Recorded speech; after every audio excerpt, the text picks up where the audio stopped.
खबर छपतो या कबार में कैले ही प्यार नहीं मानबोगे हार कबार देबोगे खबर छपतो या कबार में हेगे तोरा भातार के गोली मार देबोगे छौरी ना बादा बाजार में हेगे तोरा भातार के गोली मार देबोगे छौरी शेखपुरा बाजार में हेगे तोरा भातार के गोली मार देबोगे गोली मार देबोगे हेगे तोरा भातार के गोली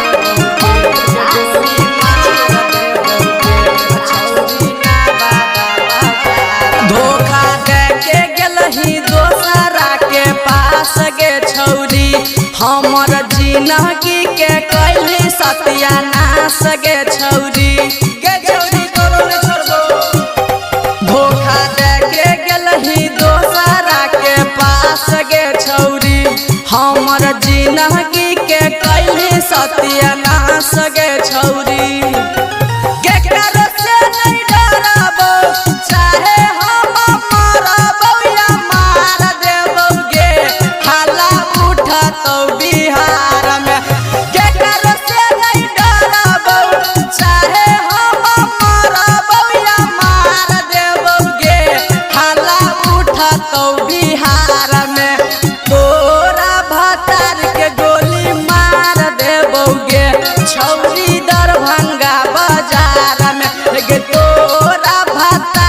गोली मार देबोगे छौरी कुशेश्वर बाजार में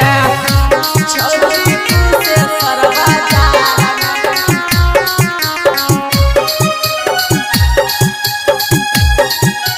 हेगे तोरा भातार के गोली मार देबोगे छौरी शेखपुरा बाजार में हर रोज करही के तना के मर्डर गे छौरी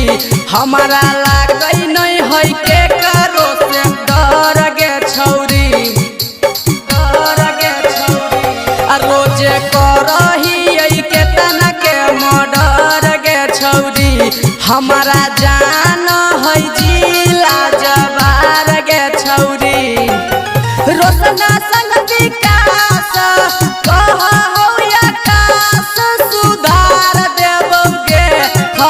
छपतो या कबार में रोशन संग विकास कह आकाश सुधार देबोगे खबर छपतो या कबार में हेगे तोरा भातार के गोली मार देबोगे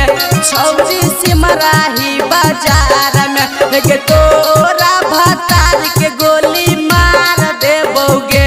छौरी कर जन बाजार में presented by SMS Dhamal।